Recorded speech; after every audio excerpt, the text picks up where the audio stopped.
Hi guys! So today I'm going to be doing a little bit of a different video.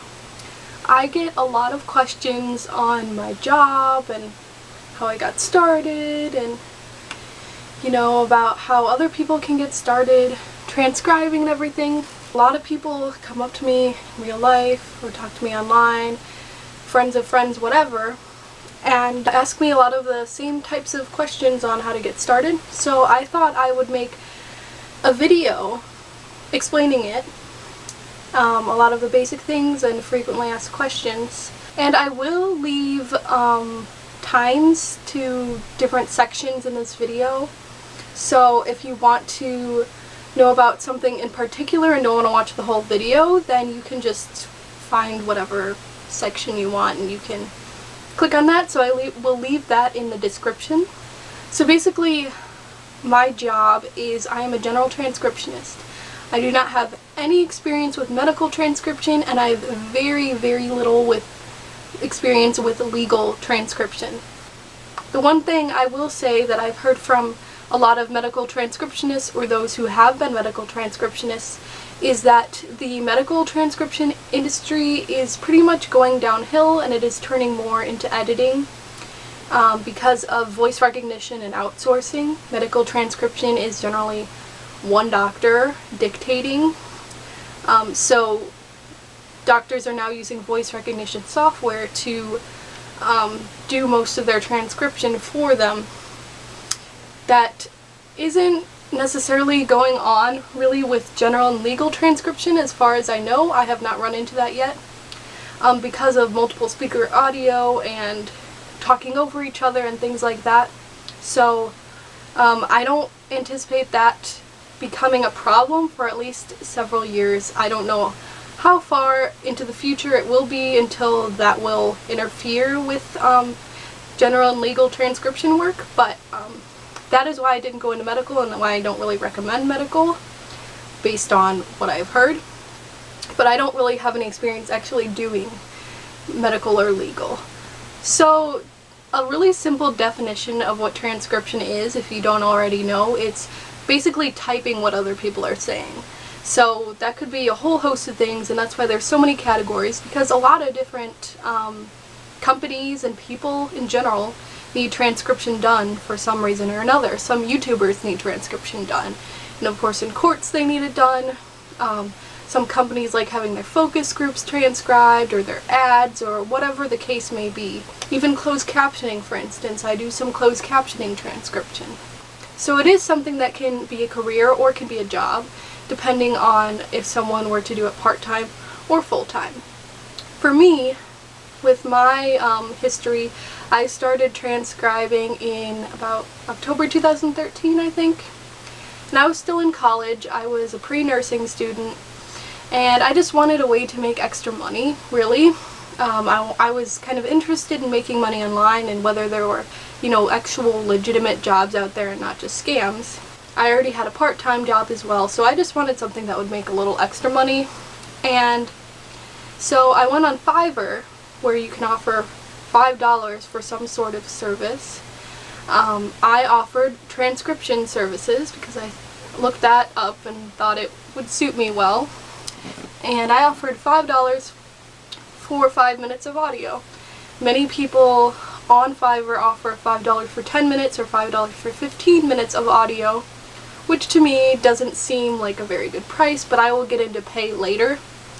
So because I charged more than most people on Fiverr for my services, I didn't get as many customers, but I did get really good reviews and people really seemed to like my work. So I just continued with that, just did jobs whenever they came in, and I worked until about a year later, and at that time I started applying for actual transcription companies to contract with them as an independent contractor. Because I already had some transcription experience from Fiverr, that really helped me get a contract with a decent company, and with several other companies as well throughout the next few years. So I ended up working for this company and a few other companies that I'm not really going to name right now because these companies do not take newbies, and you have to have some experience before working with them. I ended up leaving nursing school because I knew it was a huge mistake. It was just like my gut was telling me no, and even though I worked very hard for it, my heart wasn't in it, so I quit. I did a different program at community college, all while still transcribing. And I, was still like, can I make this into a career or not? And I really wanted to, and I realized with the company I was at that, like, I could make it into a career if I wanted to. So I started a program at a community college as a sort of backup for transcription. And I ended up graduating with a general education degree because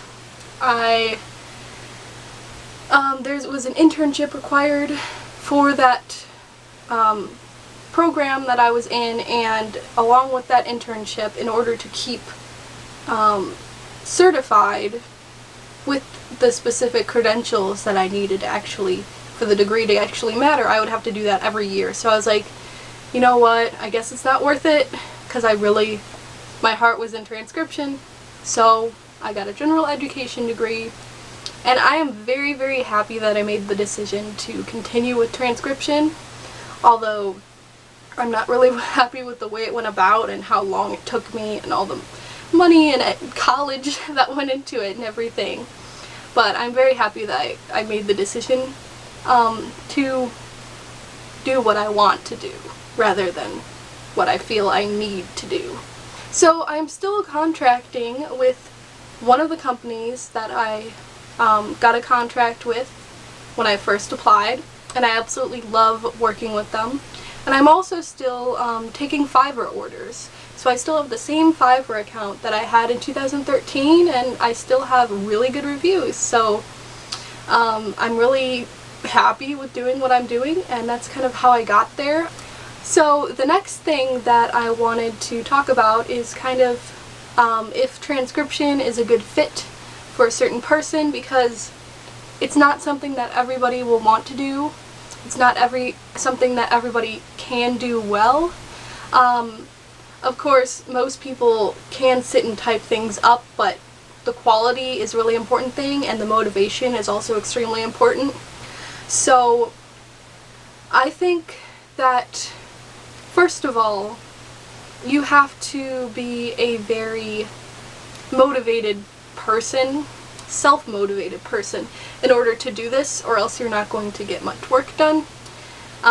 You kind of have to be your own manager in a way, especially since most general transcription jobs you are a self-employed, I guess, an independent contractor.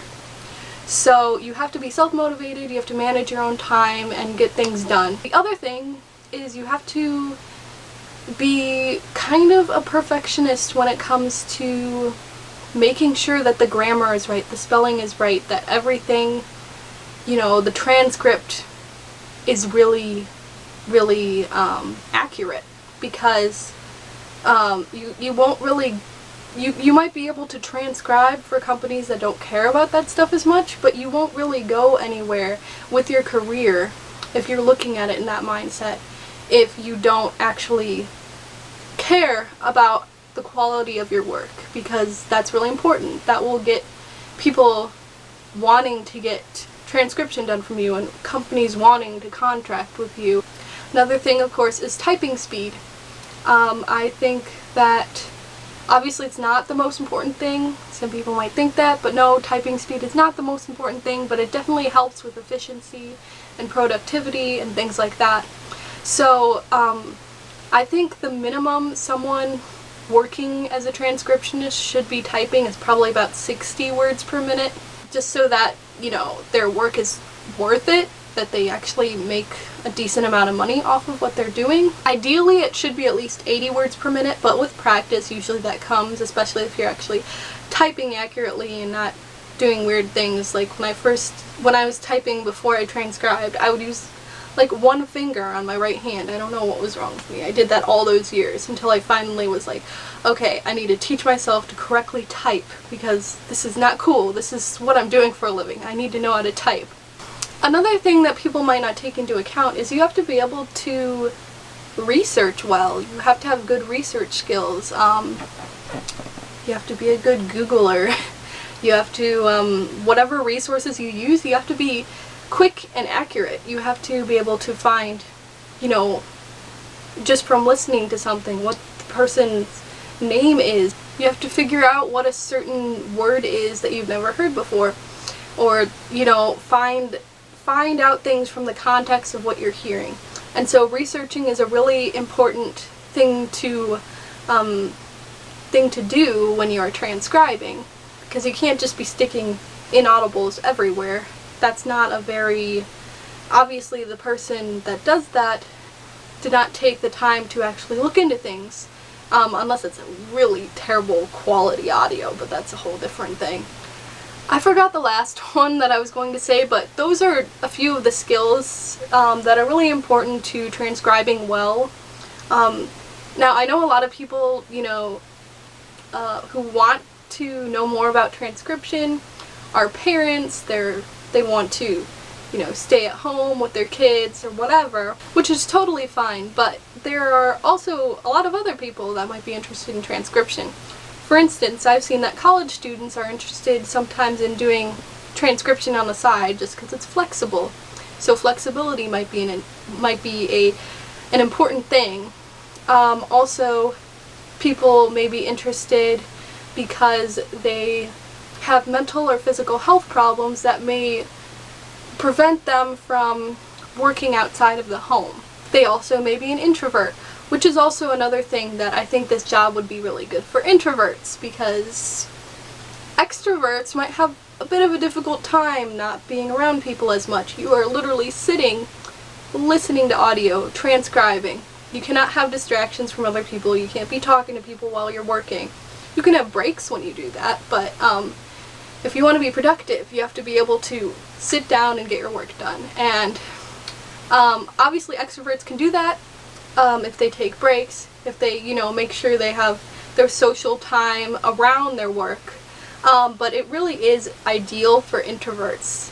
So this video has gotten really long already, so what I'm going to do is talk about the rest of the stuff I was going to say in my next video and upload it in 2 different parts. So the next video I will cover some of the equipment, how to get started, just kind of everything about if you found that transcription is a good fit for you, then, you know, some tips on how to actually, you know, get into transcription and start making money from it and all of that. So yeah, I hope you found this video helpful, and stay tuned for the next one. I will be uploading that very soon. Bye!